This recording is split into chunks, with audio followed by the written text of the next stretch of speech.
Salam uşaqlar. Biz sizlə bu günləri sinus x və kosinus x funksiyalarına və onların xassələrinə baxacağıq. İkinci hissə test toplusu səhifə 32. Deməli uşaqlar, birinci sual dövrlə bağlıdır, əsas dövrlə bağlıdır. Deməli birinci sualda nə deyir? Birinci sualda deyir ki, y bərabərdir kosinusun kvadratı 2x-in əsas dövrünü istəyir. Əlbəttə ki, ilk öncə bunun izahına baxaq da, yəni ki, görək kosinus funksiyasının dövrü nədir, sinus funksiyasının dövrü nədir? Ümumiyyətlə dövr nə deməkdir? Dövr təkrarlama deməkdir. Uşaqlar, y bərabərdir sinus x, y bərabərdir kosinus x. Bax, bu iki funksiyanın dövrü 2pi-dir. Yəni 360 dərəcədən 1, bunun qiymətləri təkrarlanır. Əgər siz əzbər bilirsinizsə ki, sinus 30 dərəcənin qiyməti 2-də 1-dir. Əgər sizdən sinus 390 dərəcəni istəsələr, 390 dərəcə ilə 360 gəlmişəm də argumentin üzərinə. Yenə cavabımız nəyə bərabər olacaq? 2-də 1-ə bərabər olacaq. Bəs yaxşı, birdən kvadrat olsa, kvadratları olsa, onda vəziyyət necə olacaq? Onda uşaqlar bunun dövrü çevriləcək olacaq pi. Çünki məlum məsələdir ki, sinus 30 dərəcənin 2-də 1 olduğunu bilirik. Kvadratının da onda nə olacaq? Kvadratda olacaq 4-də 1.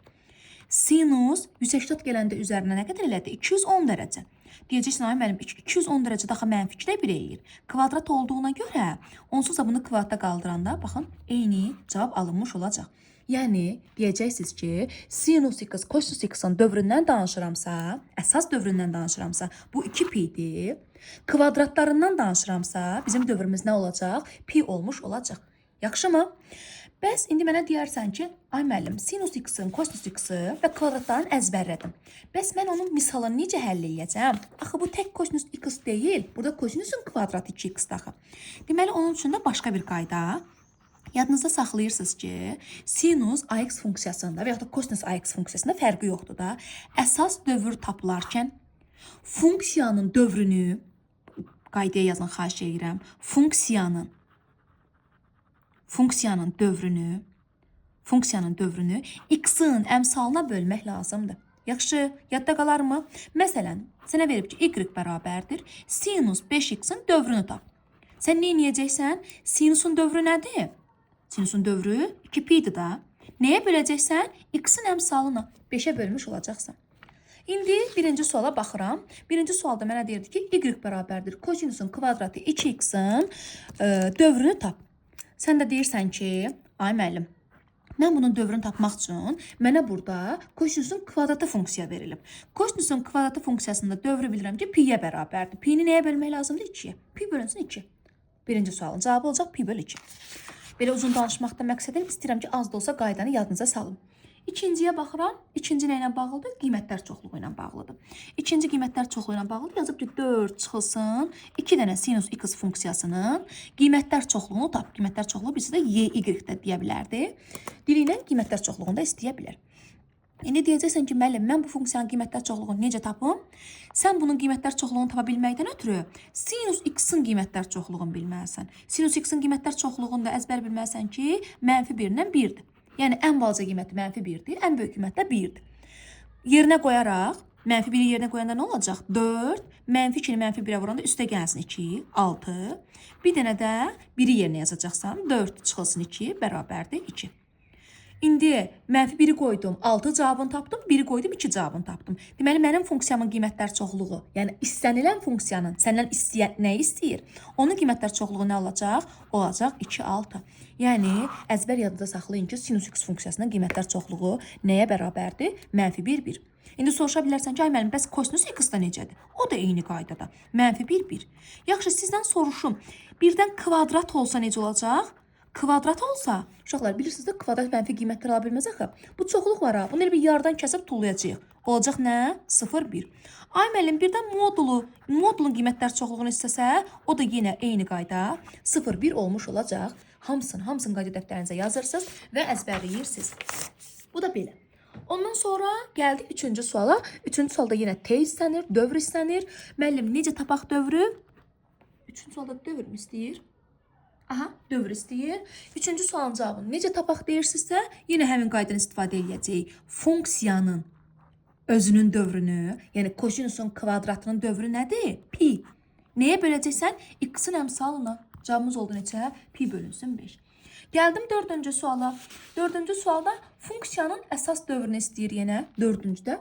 İndi əslində deyərsən ki, müəllim, burada 2 dənə funksiya var axı, necə tapım? Bunun da dövrünü tapıb, bunun da dövrünü tapıb. Bunun üçün ayrıca dövr, bunun üçün ayrıca dövr tapıb. Ən sonda uşaqlar əkobunu tapa bilərsiniz. Bax, belə bir qaydamız da var. T1 tapılsın, T2 tapılsın, sonra əkob tapılsın. Bu da var. Bunun başqa bir yolu da var. Axı mən sizə keçən dəfələrdə dedim ki, kosinusun kvadratı alfa çıxılsın sinusun kvadratı alfa mənə kosinusun 2 qatını verir. Bu düsturda yenə kosinusun 2 qatını verməyəcək. Yəni y bərabərdir kosinus. Burada alfa idi, alfanın 2 qatı oldu. Burada 3x-dir, 3x-in 2 qatı oldu, 6x. Dövr taparkən funksiyanın özünün dövrünü, yəni kosinusun özünün dövrünü x-in əmsalına böləcəm. İxtisar apardıq. Cavabımız nə oldu? Cavabımız oldu pi bölünsün 3. Dördüncü sualımıza getdik. 4-dən sonra gəldik 5-ə. Gəldik 5-ə. 5-də nədir? Uşaqlar, buna 5-ə baxanda deyirsin ki, mənim tənlikdir. Amma tamam, tənlik ola bilər, amma bu tənlik deyil. Əgər sinus x hansısa bir ədədə bərabərdirsə, bu trigonometrik tənliyə işarədir. İnşallah onu keçəcəyik. Amma əgər bizim trigonometrik funksiyamız hansısa bir dəyişənə bərabərdirsə, onda bilin ki, bu tənliyə aid misal deyil. Bu nəyə aid misaldır? Qiymətlər çoxluğuna. Yaxşı, qiymətlər çoxluğuna aid misaldır. Deyirsən, müəllim, necə? Bir dənə tənliyin sol tərəfinə baxın. Tənliyin sol tərəfi sinus x-dir. Və siz də bilirsiniz ki, sinus x normalda -1, 1 almalıdır, düzdür? Əgər tənliyimin sol tərəfi -1, 1 alırsa, onda belə çıxır ki, tənliyimin sağ tərəfi də -1, 1 arasında olmalıdır. Yəni, ola bilər tənliyin solu -1, 1 olsun, amma sağı başqa şey olsun. Mümkünsüz bir şeydir da. Və sən bunu 2 qat bərabərsə görə həll eləyərdin, əgər sənin şərtin olmasaydı. Yaxşı, bax, getmişsən imtahana, heç bir şərt yoxdur. Təsəvvürə sənə şərt verməmişəm. Bunu həll edəcəksən. Deyəcəksən ki, ay müəllim, sol tərəf sinus x olduğuna görə, sinus x-in də qiymətlər çoxluğu -1, 1 olduğuna görə sağ tərəfdə eyni vəziyyət. 2 qat bərabərsizlik həll edəndə, bilirsiniz də, hər üçündən 0.5-in əks əməliyyat edirik, çıxırıq. Burada 0.5, burada da -1.5. Yəni, sənin cavabın olacaqdı -1.5 ilə 0.5 arası. Amma bu misalın cavabı bu deyil ha. Çünki mən şərtsiz baxdım bu misala. Şərtlə baxanda dəyişiklik olacaq. Uşaqlar, bu neçənci rübdür? 3 pi bölünsün 2. Bilirsiniz, bu 270'dir. Bu da 360'dır. Bu neçənci rübdür? 4-cü rübdür. 4-cü rübdə axı sinus -1, 1 almır axı. 4-cü rübdə bu nə ala bilər? Bu 4-cü rübdə alacaq -1-dən ancaq 0-a. Ancaq mənfi qiymətlər alır. 4-cü rübdə bunun müsbət qiyməti yoxdur. Əgər sol tərəfin -1 0-dırsa, onda zəhmət çəkək, sağ tərəfə də həmin şeyi tətbiq eləyək. 0-la, üzr istəyirəm, -1-lə. -1-lə 0-ı yerləşdirdim.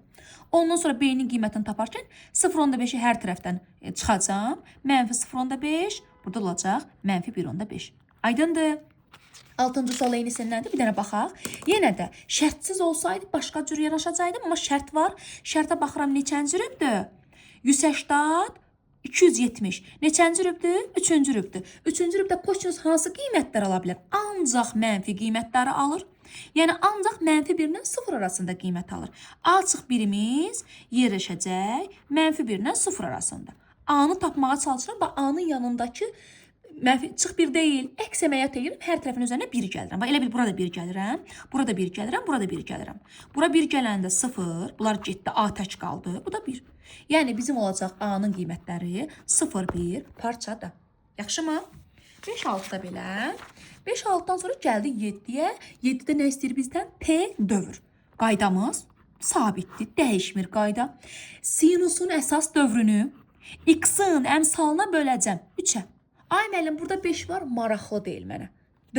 Qayda nədir? Sinusun əsas dövrünü, yəni funksiyanın əsas dövrünü, özünün dövrünü x-in əmsalına böl. Bitdi. 8-ci sual. Yenə T-dir. Qayda. Sinusun əsas dövrünü 2 pi-ni x-in əmsalına böl. X-in əmsalı nədir? 4. Bitdi. Yaxşı, mən maraqlı deyil. Gəldim 9-cu suala. 9-cu sualda da yenə sinus deyilmi? Sinusun dövrü nədir? 2 pi-ni x-in əmsalına. Ay müəllim, burada x-in əmsalı nədir? Uşaqlar, x bölünsün 5 nə deməkdir? X bölünsün 5. 5-də 1 vur. X demək deyil. Deməli, nəyə böləcəksən? 5-də 1-ə. Böldüm. Yəni, onun da cavabı nəyə bərabərdir? Cavabımız oldu 10 pi. Aydındır. Bu da belə. Gəldim 10-cu suala. 10-cu sualda sizə nə istəyirəm? Y, Y istəyirəm. Y, Y nədir? Qiymətlər çoxluğudur. Sizdən qiymətlər çoxluğu istəyirəm. Ay müəllim, qiymətlər çoxluğunu istəməkdən ötürü mən bunun qiymətlərini bilməliyəm. Düzdür? Bunda qiymətləri bayaqlarım dedim. Neçədir? 0, 1-dir. Bir dəfə 0 qiymətini qoyuram. Bax, sən bura bir yazaq. Biraz 0. Yəni 0 qoydum. 0 qoyan kimi cavab 2 alınır. Bir dəfə də 1-i qoyacam. Nəyin yerinə qoyuram uşaqlar bunu? Funksiyanın da, yəni bu sinusun funksiyasının yerinə. O da olacaq 3 üstə gələnsin. 3 vur 1, üzərinə gəldin 2, yəni 5. Yəni balacamız 2, böyüyümüz 5. 2, 5. Ondan sonra burada da yenə eyni qaydada. Bunu yerinə nə yazacaqsan? Bunu tanıyırsan. 0, 1. 0 qoysan -2, 1 qoysan 3. Yəni qiymətlər çoxluğumuz olacaq -2, 3. 11-də belə getdi. 11-dən sonra gəldik 12-yə. Yenə Y istəyirəm. Ay müəllim, mən sinus funksiyasının qiymətlərini tanıyıram. -1, 1. Eşidirəm ki, elə deyirsiniz, düzdür? Amma müəllim, argumenti biraz fərqlidir. Maraqlı deyil. Argument bizə maraqlı deyil. Yəni sinusun daxilində nə yazılıb maraqlı deyil. Yəni mən bunun, yəni içi daxil bilirəm ki, bunun qiyməti -1, 1-dir. -1, 1-i vuranda cavab olacaq. Yəni qiymətlər çoxluğumuz olacaq. -5-in 5-ə olmuş olacaq. Burada da uşaqlar, əslində riyazi yazılış nədir? Necə yazmalısınız? Yazılış belə yazmalısınız. Deməlisiniz ki, ay müəllim, bu -1 ilə 1 arasında olur. Düzdür? Qiymətlər alır. Məndən də 3 vurulsun kosinus x pi bölü 6 istədiyinə görə elə bir 2 qat bərabərsizlikdir. Hər tərəfi 3-ə vurmalıyam. -3, 3. Sadəcə bunu bilirəm ki, yəni hər uşaq eləyə bilmir deyə mən də məcbur hər uşağa uyğun formada danışmağa çalışıram. Gəldim 14-cü suala. Fikir verin 14-cü sual nədir? Tənlikdir, düzdür? Amma trigonometrik tənlik deyil. Çünki sağ tərəfində dəyişən var. Başqa bir parametr var. Deməli bu nədir? Bu qiymətlər çoxluğu ilə bağlıdır. İndi sol tərəfimizdə normalda sinus 4x-in mən bilirəm ki, -1, 1-dir. Amma sinus 4x deyil axı, yanında 3 vuruğu var. Ona görə sol tərəfin alacağı qiymətlər -3, 3 deyilmi? Əgər sol tərəf -3, 3-dürsə, onda bizim sağ tərəfimiz də -3 ilə 3 olacaq? Bəli, olacaq. 2 qat bərabərsizlik, hər tərəfin üzərinə 8 gəlirəm. 8 gəldim 11, 8 gəldim 5. Cavabımız olacaq parçada 5, 11 arası. Yaxşımı? Gəldik 15-ci suala. 15-ci sualda Y, sinusu siz tanıyırsınız. İçinin önəmi yoxdur bizə. Yaxşımı? Bax, iç bizim üçün önəmli deyil. Ona görə də bunun qiymətlər çoxluğu elə nədir? -1, 1-dir. Yox, bu sual belə olsaydı. Bu sual belə olsaydı, onda cavab dəyişəcəkdi, Bunun qiyməti -1, 1-dir. 4-də 3-ə vuranda cavab olardı -4-də 3 və 4-də 3. Sonra gəldim 16-cı suala. Yenə Y istənilir. Yenə də kosinus təkdir. İçində argumenti var. Argumentin nə olmağı mənə maraqlı deyil. Ona görə də qiymətlər çoxluğumuz nə olacaq? Qiymətlər çoxluğumuz olacaq. -1, 1 olmuş oldu. Bu da getdi. 17-ci sualda koordinat başlanğıcından keçir. Uşaqlar, koordinat başlanğıcından görünmür deyəsən.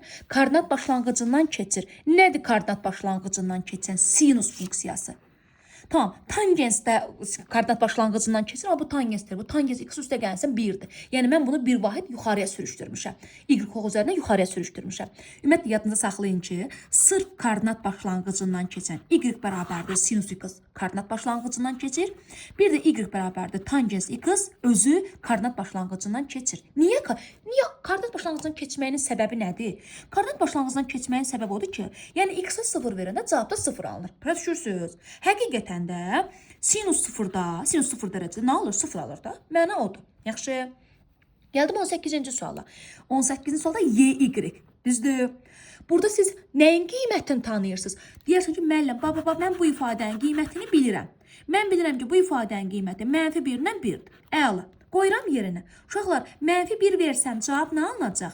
2 çıxılsın, -5'i -1'e vuranda üstə gəlsin 5. 7 alınır. 1 də qoyanda 2 çıxılsın 5, -3. Balaca -3, ən balaca, ən kiçik qiymətimiz -3, ən böyük qiymətimiz isə 7 olmuş olacaq. 18-də belə getdim. 18-dən sonra gəldim 19-cu suala. Yenə də Y, yenə də Y. Yenə də burada nəyi tanıyırıq? Buranın qiymətini tanıyırıq. 2 ilə bərabər. Mənfi 1, 1-dir. Mənfi 1-i yazanda 7 üstəgəl 3 bərabərdir 10. Birində də olur 7 çıxılsın 3 bərabərdir 4. Yəni qiymətlər çoxluğumuz oldu. 4, 10 oldu. Hə, 20-ci sual nədir uşaqlar? Deyir ki, elə bir aralıq tap ki, hər ikisi azalan olsun burada. 21-də də deyir ki, elə rüb tap ki, hər ikisində artmış olsun. Ona görə də uşaqlar, siz əzbər bilməlisiniz ki, sinus x funksiyası, bir də kosinus x funksiyası harda artır, harda azalır. Deməli, sinus x funksiyası 1-ci və 4-cü rüblərdə uşaqlar artır. 1-4-də artırsa, avtomatik 2-3-də də nə qayıracaq? Azalacaq.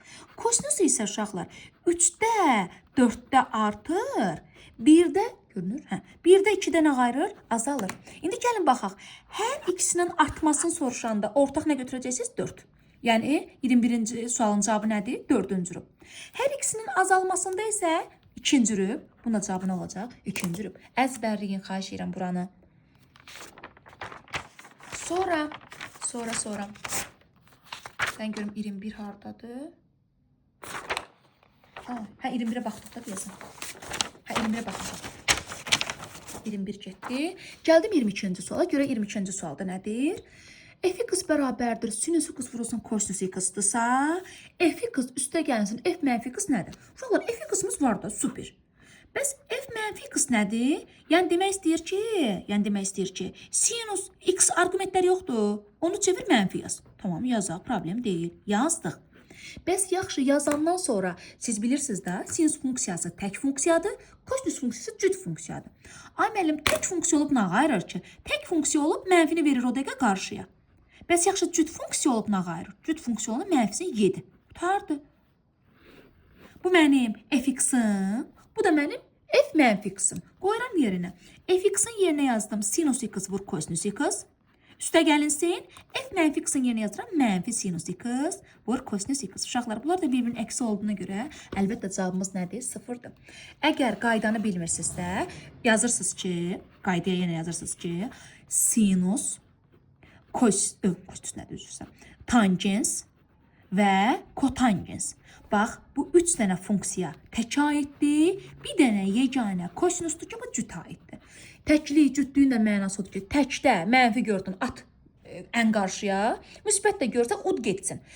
Əslində, mahiyyət nədir? Demək istəyirəm ki, əgər sinus 30 dərəcənin qiyməti nəyə bərabərdir? 2-də 1 deyil. Bəs yaxşı, sinus mənfi 30 dərəcənin qiyməti nəyə bərabərdir? Mən deyirəm ki, bu mənfini at ən qarşıya. Sinus 30'un qiyməti nədirsə, sadəcə sinus mənfi 30 axtarsansa, eyni şeyin mənfisini götürəcəksin. Bəs yaxşı, kosinus 30'da necədir vəziyyət? Kosinus 30'un qiyməti kök 3 bölü 2'dir də, düzdür. Bəs kosinus mənfi 30 dərəcənin qiyməti nədir? Uşaqlar, kosinus mənfini sanki udur. Yaxşı, udduq. Elə qiymətimiz nəyə bərabərdir? Kök 3 bölünsün 2. Yəni, argument olaraq içərisində mənfi olmağının və yaxud da olmamağının qiymətinin mənə maraqlı deyil. Hər ikisində gördünüz ki, eyni cavabı almış olduq. 22-ci sualımıza getdi. 22-ci sualdan sonra gəldik 23-cü suala. Görə 23-cü sualda nə deyir? 23-cü sualda deyir ki, heç nə, bu da onun bir başqa variantıdır. Yenə də f mənfi x nə demək oldu dedik? X-in yerinə var sinus mənfi x vur kosinus mənfi x. Uşaqlar, mənfilərə nə olur? Sinusun mənfisi keçir ən qarşıya. Kosinus mənfisini nə qayırır? İrəli gətirmir, udur. Uddur. Ondan sonra f(x)'ın qiyməti sinus x vur kosinus x. Uşaqlar, f mənfi x-ın qiyməti mənfi sinus x vur kosinus x. Sinus x-lar ixtisar, kosinus x-lar ixtisar, camımız ona görə də mənfi 1 olacaq. Bu da 23. 23'dən sonra gəldik 24'də. 24'də deyir ki, alfanın rübünü təyin edəcəm. Görək alfa neçənci rübdür? Uşaqlar, yəqin ki, həqiqi ədədlər mövzusundan bilirsiniz ki, modul A bərabərdir A o vaxt olur ki, A müsbət olsun. Modula o vaxt mənfi olur ki, argument modulun daxilində ifadə mənfi olsun. Yəqin onu bilirsiniz də. İndi bu sualda da, deyirsin, bu mənfidir. Sinus mənfini nə qayırır? Verir ən qarşıya, düzdür. Mənfi sinus alfa bərabərdir mənfi sinus alfaya. və fikir verirsinizsə, elə modulun içi nədirsə, çölü də odur. Görürsüz? Bax, içi nədirsə, çölü də odur. Başa düşürəm ki, deməli, bu modulun daxilində ifadə necə ifadədir? Müsbət ifadədir. Yəni, bu mənfisi ilə bərabər, əslində cavabı nədir? Sıfırdan böyük, bərabərlikdə qoya bilərsiniz. Onda belə çıxır ki, sinus alfanın özü nədir uşaqlar? Sıfırdan balaca. İndi siz mənə deyin görüm, sinus sıfırdan balaca, sıfırdan kiçik, mənfi hansı rüblərdə olur? 3-cü və 4-cü rüblərdə olmuş olur. 25-ə baxıram. Baxın bir dənə. Kosinus olduğu kimi eyni. Uşaqlar, modul nə vaxt eyni ola bilər, özü olar. Ancaq müsbət olan da kosinus alfa deməli nə? Bir də sıfır variantında xahiş edirəm götürün.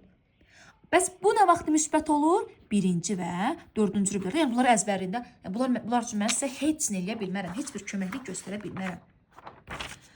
Aha, 24, 25-də getdi. 24, 25, 26. 26 deyir ki, ola bilməz.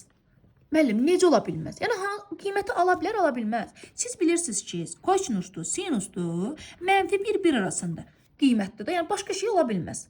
0.5 super olsun. Müəllim, bəs bu əlbəttə ola bilməz. Çünki kökün altında 5-dən təqribi bir qiymət çıxarsaq, məsələn deyirəm ha, 2.2. Məsələn, olsun 2.2. Müəllim, mən çıxarda bilmirəm kökün altından. Yaxşı, sən kökün altına da çıxarda bilmirsən. Onu da belə eləyək. Bunu kökün altına salaq. 2-nin əvəzinə kökün altına 4 yazarsan. Uşaqlar, indi kök 5-i kök 4-ə böləndə birdən böyüyə də alınacaq da. Hə, lap kökdən kökü qoyuram ki, 5/4. Axı 5 4-dən böyükdür. Böyük ədədi əgər 4-ə bölürəmsə, birdən böyük ədəd alınmayacaq. Sinus axı birdən böyük ola bilməz. Ona görə bu ola bilməz. Buna baxırıq uşaqlar. Yenə də ikincidə elədiyim variantı eləyirəm. Kök 3, bu 4-ü də yazıram kökün altında 16. Olsun 3/16. Yəni bizə siz nə lazımdır sanki? Düzgün kəsir olsun. Bax 16/3. Super, razıyam. Sinus bunu qəbul edə bilər. İndi bura baxıram. Kök 5 çıxılsın 4-ə. Məcburam artıq kök 5-dən ədəd çıxartmağı bacarmalıyam da. Kök 5 kök 4 olsaydı 2 olardı. Bu 2-dən böyük ədəddir. Məsələn 2/1. Məsələn 2/2-də, yəni çox uzağa getməyin.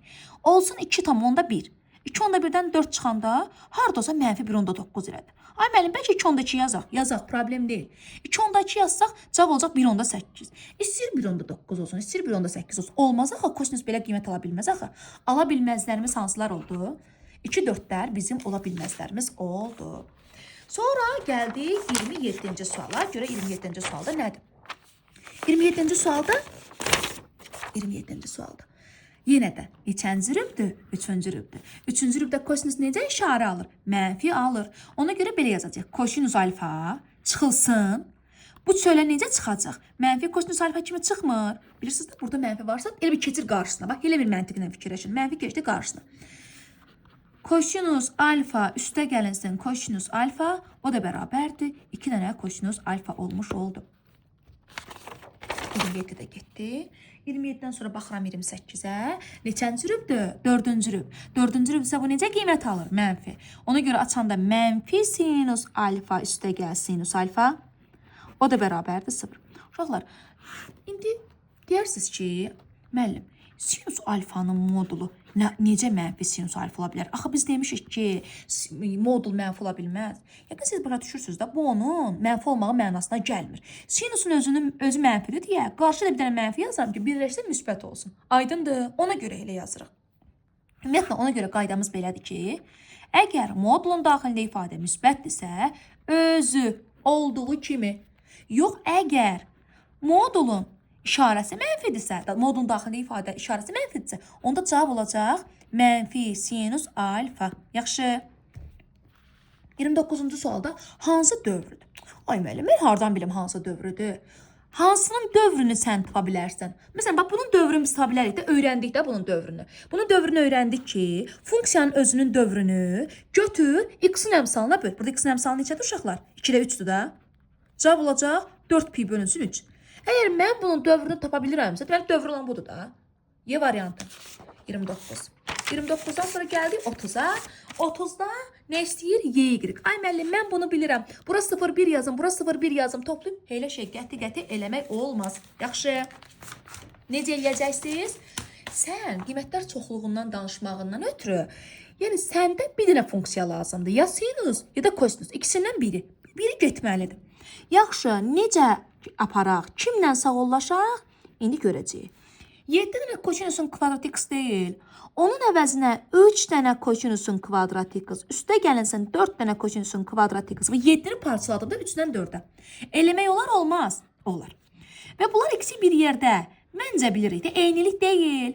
Bunların ikisi bir yerdə mənə nə verir? 3 verirmi? Verir. Niyəsin? Niyəsin bilmirsənsə, ged onda trigonometrik eyniliklər dərsinə bax. 3 üstə gəlin. Bəli. İndi artıq sən bunu tanıyırsan ki, bunun qiymətləri 0, 1-dir. Əgər 0 versən cavabın 3 alınacaq, 1 versən cavabın 7 alınacaq. Balaca qiymətin 3, böyük qiymətin 7. Yəni cavabımız olacaq 3, 7. Yaxşı. 31 eynisindəndir. F(x) bərabərdir. Burada 5 dənə sinus kvadrat x deyil, 3 dənə sinusun kvadrat x, 2 dənə sinusun kvadrat x, üstə gəlsin 3 dənə kosinusun kvadrat x yazaram. Bu və bu ikisi bir yerə birləşəndə mənə verir 3. Bu da yanında. Axı biz bunu tanıyırıq. Bunun qiymətləri bilirəm axı 0, 1-dir. 0, 1-i yerinə yazandan sonra cavab alınır. 3 və 5. Yəqin ki, mənimlə razısınız. 31 də getdi. 31-dən sonra 32. Alfa hansı rübdür? Aha. Uşaqlar, bir dənə baxaq. Kökün altında 2-dən təqribən nə qiyməti çıxır? 1,4 qiyməti çıxır, düzdür? Siz bilirsiniz ki, rüblərə baxaq. Siz bilirsiniz ki, birinci rübdə bunların ikisi də müsbətdir. İkinci rübdə sinus müsbətdir, kosinus mənfidir. 3-də ikisi də mənfidir. 4-də isə sinus mənfidir, kosinus müsbətdir. Bu variant ümumiyyətlə mümkün deyil də. Yəni 2 mənfinin cəmi necə 1,4 eləsin ki. Bu ilə sağollaşdıq. Amma bunlarla da sağollaşacağıq. Deyirsən, mənim niyə sağollaşırıq ki? Uşaqlar, cavabımızın biri müsbət, biri mənfidirsə, deməli, tutaq ki, bunun qiyməti 0,9-dursa, məsələn deyirəm ha, bunun qiyməti 0,9-dursa, müsbətdir tutaq ki, bununki də axı mənfidir, məsələn 0,1-dir, məsələn deyirəm ha, mənfi ilə. Axı, bunlar bir araya gələndə biri aşa bilmirlər də. 1,4 biri aşdığına görə, biz siz də bilirsiniz ki, bunun ən maksimal qiyməti 1-dir, bunun da ən maksimal qiyməti 1-dir. Deməli, mən bu 1,4-ü, bu 1,4 ikisi bir arada olanda almışam. Düşürsünüz nə demək istəyirəm? Müəyyən bir hissəni bundan götürmüşəm, müəyyən bir hissəni bundan götürmüşəm. Yəni, ola bilməz ki, ancaq bundan götürün, bu birisi mənfi olsun. Belə bir şey mümkün deyil də, qiymətlər oblasına görə. Ona görə də bu hansı rübün işidir? Birinci rübün. Burada da həmişə tərsi daha doğrusu. Mənfi 1,4. Bu mənfi 1,4-ü də ancaq harda ola bilər? Ancaq 3-cü rübdə ola bilər. Yəni, bunların işi deyil, bunun işi deyil. Ancaq bunu da ola bilər 3-cü rübdə. İnşallah ki, yadımızda qalır. Bir də ki, ümumiyyətlə, məsələn, sinus alfa ilə kosinus alfanın qiyməti var ha. Müəllim, mən istəyirəm kökün altında 5 alsın. Heç bu da mümkün deyil. Çünki heç vaxt sinusla kosinus birləşib, kök 5 var ha. Kök 5 nə demək? Yəni, 2-dən böyük ədəddə 2-dən böyük ola bilməz. Yəni, bu uzaq başa sinus alfa ilə kosinus alfanın cəmi ancaq, yəni 2-dən balaca ədədlər ola bilər. Yaxşı. Yəni mənfi 2 ilə 2 arasında qiymətlər ola bilər. 33 də getdi. 33-dən sonra 34. Aha. Yenə rüb məsələsi. Neçənci rübdə? 4-cü rüb. 4-cü rübdə sinus necədir? Mənfi. Kosinus necədir? Müsbət. Birinci sinusu saxlayıram.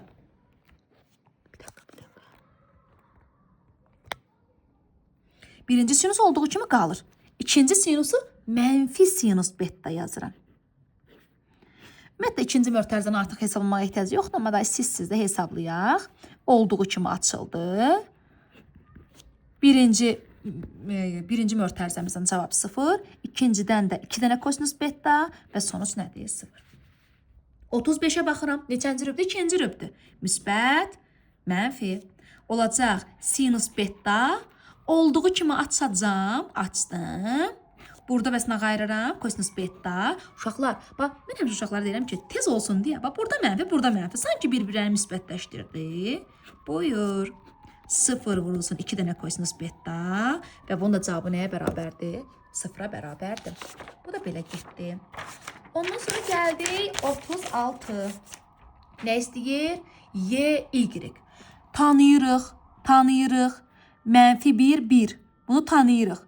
Tanıyırsansa qoy yerinə. Qoyacam. 5 çıx mənfi 1. Nə oldu uşaqlar? Oldu kök 6.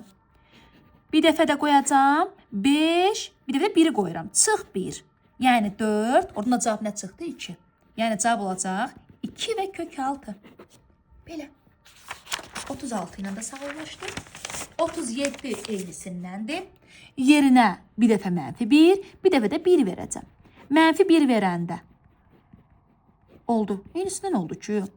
1 də verəndə 4. Oradan cavab çıxdı 2. Kökdə yazmaq yadımdan çıxdı. Cavab oldu 2 və kök 6. Yaxşı. Bu nə eyni sual oldu ki? Baxın bir dənə. Bəlkə nəsə səhv keçirmişəm. Yox, biri sadəcə sinus idi, biri kosinus idi. Gəldik 38-ci suala. Kosinus 4 dərəcə, bu da 0. Bu əla birinci rübdə müsbət. Bu da 0-dır da, yəni nə müsbət, nə mənfi. Kosinus 4 uşaqlar. Buna mən müsbət mənfi elə deyə bilmərəm. Bu radiandır. Mən bunu dərəcəyə keçirtməliyəm. Bunu dərəcəyə keçirtməkdən ötürü mən 4'ü 57, bilirsiniz də 1 radian. 57 onda 3 dərəcədir təqribən. 57 onda 3'ə vuracam. 57 onda 3'ə vuranda kosinus 229 tam onda 2 dərəcə eləyir deyəsən. Rüb olaraq 3-cü rübdürcə mənfi. Müqayisə mi lazım idi? İçlərində B ən böyüdü, C orta, A da içlərində ən balaca olmuş oldu. 39 eynisindəndir. Bu müsbətdir, bu 0'dır. Yəqin ki, bu da mənfi alınacaq da, yəni ki, müqayisə eləyə bilim. 5'i götürəcəksən sinus, 5'i götürəcəksən 57 onda 3'ə vuracaqsan. O da nə qədər eləyir?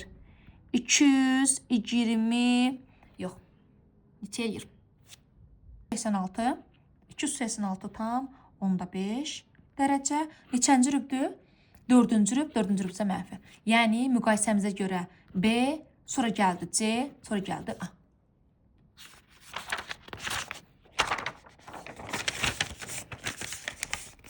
Gəldik 40'a.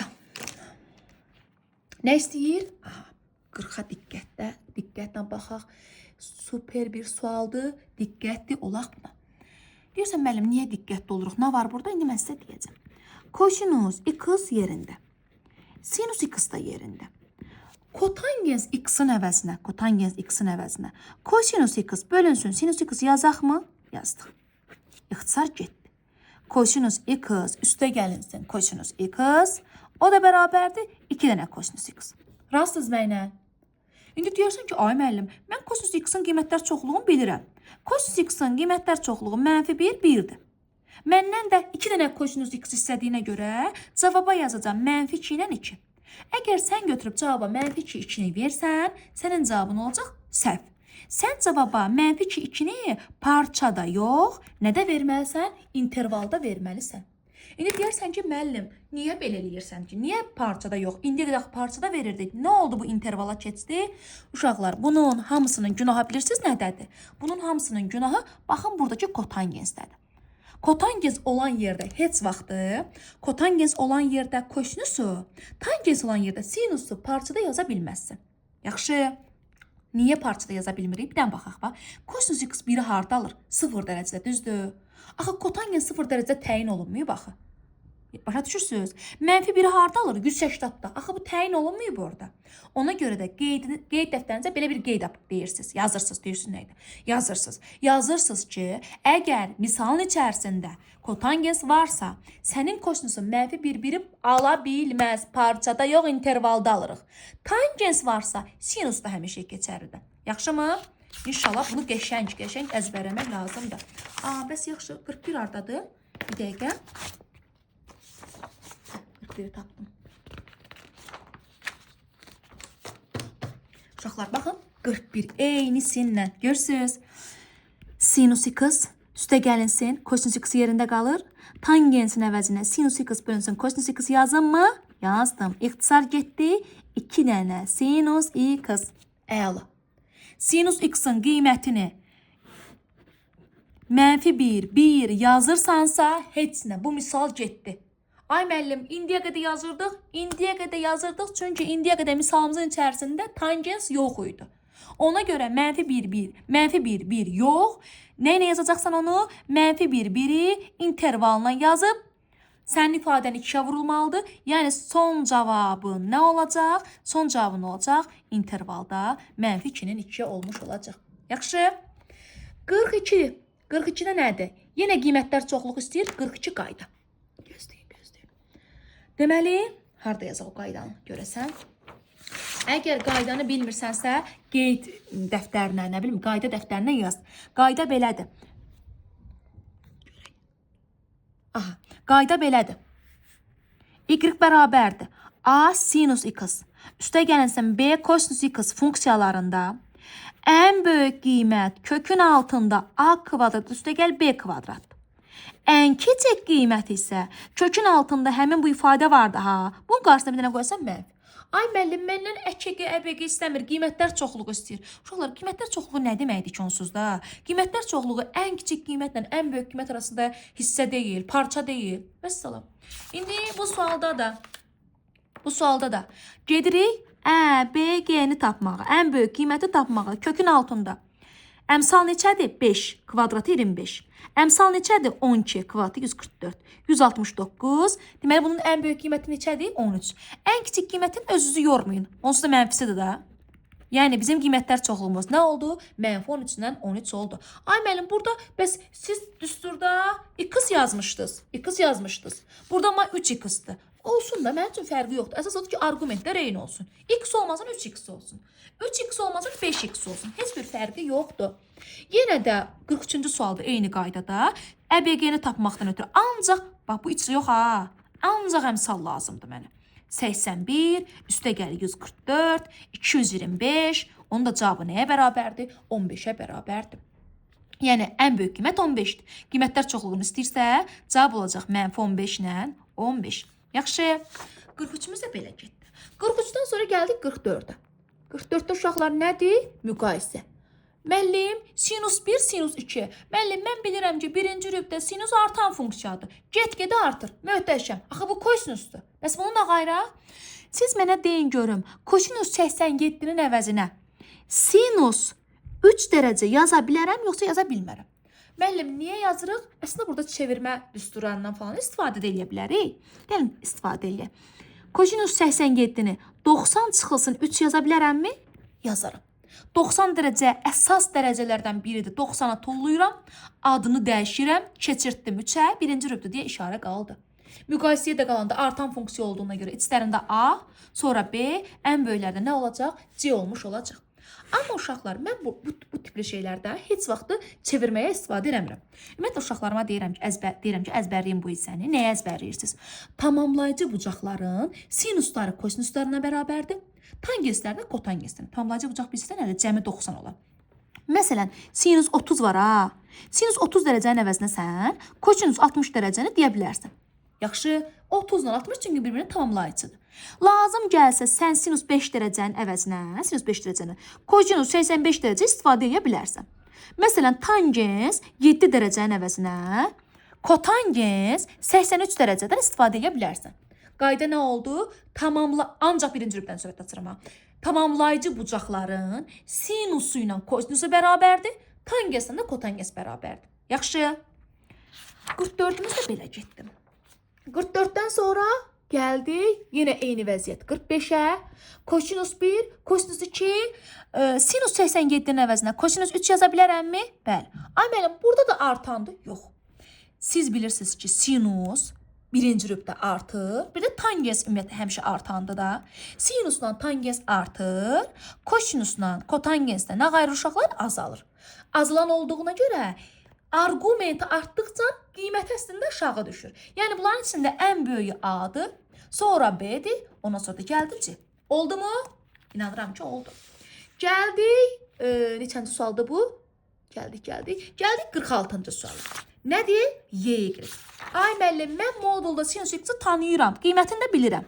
Bilirsən, möhtəşəm. Qoy onda yerinə.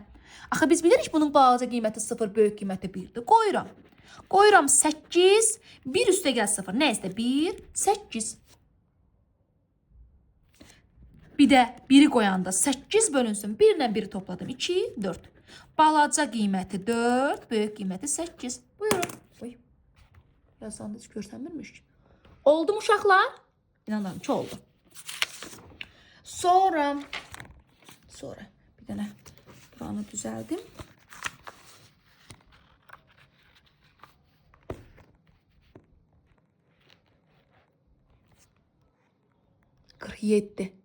Eynisindəndirmi? Bəli, eynisindəndir. 47-ci sualda yenə də moduldadır. 0, 1 qoyaraq həll edəcəm. Deməli, uşaqlar 0 qoysaydım, bu isə getdi 0-a. 21-i sadəcə 7-yə böləcəksən. 3. Bir dəfə də 1 qoyacaqsan yerinə. 21-i böləcəksən 3-ə. 7. Birincidə də 21-i böləcəkdin 7-yə 3. Yəni, cavabımız olacaq 3, 7 arasında. 48-ci suala baxıram. 48-ci sualda nədir? Kosinus alfa, kosinus beta, aha, qiymətlər verib uşaqlar. İndi alfa, beta, qammanın müqayisəsini istəyir. İlk öncə sizdən 3-də 1, 2-də 1 və 5-də 1-in müqayisəsini istəyir. Deyəcəksən ki, ay müəllim, içlərində ən böyük 2-də 1-dir, sonra gəlir 3-də 1, sonra da gəlir 5-də 1. Düzdür? Yəni, demək istəyirsən ki, müəllim, içərisində ən böyük kosinus qammadır, sonra gəlir kosinus alfa, sonra da gəlir nə? Kosinus beta.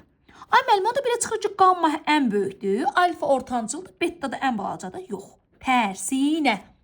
Niyə? Nə oldu bu tərsinə çevrildi? Axı, kosinuslar işlər tərsinə gedir. Argument balaca olanda qiymət böyük olur. Başa düşdünüz? Axı, azalan funksiyadır. Ona görə kosinusları atanda mən bərabərsizliyin işarəsini də dəyişməli oluram. Uşaqlar, 49-50-yə də baxıram. Ondan sonra videonu saxlayacağım. 50-dən sonraki hissəni isə artıq növbəti videoda danışacağım. Çünki bu video çox böyük olur. Yükləmək mənim üçün çətin olacaq. 49-cu sualda nədir? Bir, ay müəllim, modul açmaq istəyirəm. Üstünə işarən tapmalıyam. Hardan tapım? Özün tapacaqsan. Necə tapacaqsan? Sən bilirsən ki, kosinus alfanın ala biləcəyi ən minimal qiymət -1-dir. Yəni, təsəvvür elə, bu ifadə həmişə -1-dən böyük olur. Yəni, bu ifadə -1-dən böyükdürsə, belə çıxır ki, bu modulun necə moduldur? Müsbət moduldur. Burada da ala biləcəyimiz ümumiyyətlə qiymətlərimiz -1, 1-dir. Yerinə də qoyanda görsən ki, 0-la 2 arasında qiymət alır. Bu da necə qiymətdir? Yəni, bu da müsbət ifadədir, bu da müsbət ifadədir. Yəni, bunu da olduğu kimi açacaqsan bala, bunu da olduğu kimi açacaqsan. Düzdür? İxtisar bərabərdir ki. Bir də deyirəm, indi ola bilər ki, kosinus alfa, burada baxaq kosinus alfa. Kosinus alfa -1, 1 almır həmişə. İndi bir dənə üzərinə 1 gəlmişəm də, sağa da, sola da 1 gəlirəm. Bax, sağa da, sola 1 gəlir, 0-dan 2. Gördün müsbət olduğun? İndi bu hissəyə baxaq. Kosinus alfa olur -1-lə 1. Deyirsən, ay mənim qarşıda mənfi var axı. Tamam. Hər tərəfi mənfiyə vuraq. Hər tərəfi mənfiyə vuranda bunu mənfiyə vurdum, keçdi bura, bunu da mənfiyə keçdim, vurdum, keçdi bura. Eyni şeydir də, düzdür? Bir dənə də üzərinə 1 gəlib. Yenə üzərinə 1 gəlib.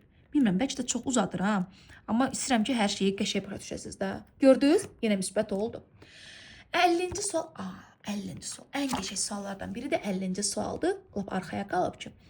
Uşaqlar, 50-ci sualda müəllim, mən buna 0-1 qoyacağam, buna -1 elə şey amandır, elə şeylər eləmirsiniz. Yaxşı, bunu yadınıza saxlayırsınız ki, əgər sanki kvadrat tənlik formasındadırsa, kvadrat tənlikdir də, kvadratik funksiyadadırsa, kvadratik funksiya formasındadırsa, elə şey eləmək olmaz. Müəllim, yaxşı, nə edeyim mən? Nə edəcəksən? Əvəzləmə. Kosinus x-a bir dənə t desən, bu t kvadratı çıxılsın t vidinə düşərmi? Axı, siz bunun ƏÇG-sini tapmağa bilirsiniz. Nə ilə?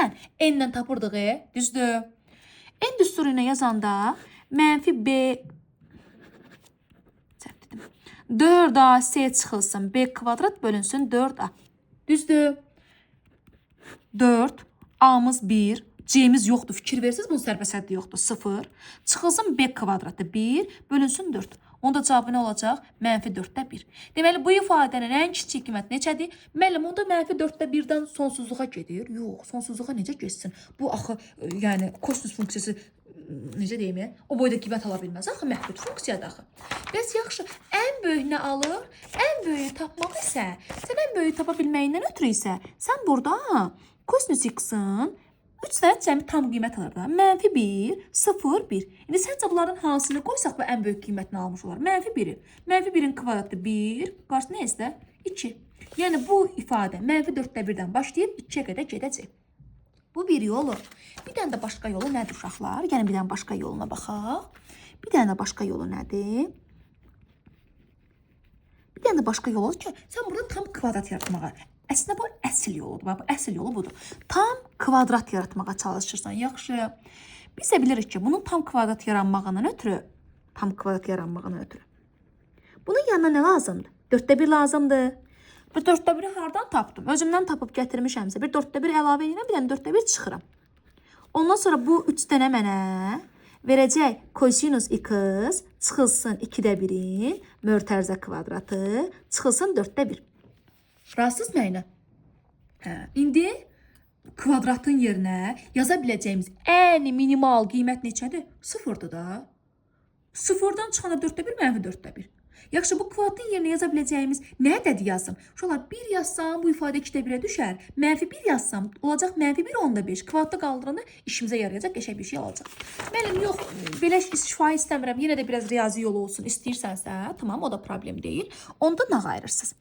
Kosinus x-in qiymətləri mənfi 1 1-dir.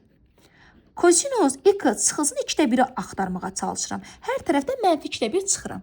Buradan da 2/1 çıxdım. Buradan da 2/1 çıxdım.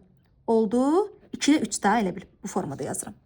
Uşaqlar, sonra bu ifadəni sanki nə etməliyəm? Bu ifadəni sanki nə etməliyəm? Kvadratda qaldırmalıyam da, hə? Sən kvadratdan danışırsansa, sən bu ifadənin kvadratından danışırsansa, mənfilərdən danışa bilməzsən. Artıq sol tərəf olur 0. Sağ tərəfdə 2/1-in kvadratı yox ha, bu daha böyükdür, bunun kvadratı. Yəni 2-də 3-ün kvadratı, 1/5-in kvadratı 2 tam 125 edir də deyəsən. Və ondan da nə çıxmaq lazımdır? Axı mən bunu istəmirəm, bir də 4/1 çıxmalıyam axı. 4/1 də çıxanda, yəni mənim istədiyim funksiyada 4/1 çıxanda mənfi 4/1 solda, sağda da 2. Gördünüz nə qədər uzandı? Bax, əsl yolu budur. Amma sən yox, biraz daha tez həll eləmək istəyirsənsə, daha rahat olsun istəyirsənsə, onda dediyim kimi götürürsən y bərabərdir. T kvadratı çıxılsın t yazdın. ƏKG-ni n ilə tapırsan. ƏBG üçün də düşünürsən ki, mənfi 1 mi qoyum, 0 mı qoyum, 1 mi qoyum? Bu üç qiymətdən hansını qoysam böyük qiymətə gedər yolum. Yaxşı. Nəysə, belə 50 dənə sualdan danışdıq. 28 dənəsi qaldı. 23 dənəsi. Möhtəşəm. Növbəti videoda da 23 dənə sual gələcək.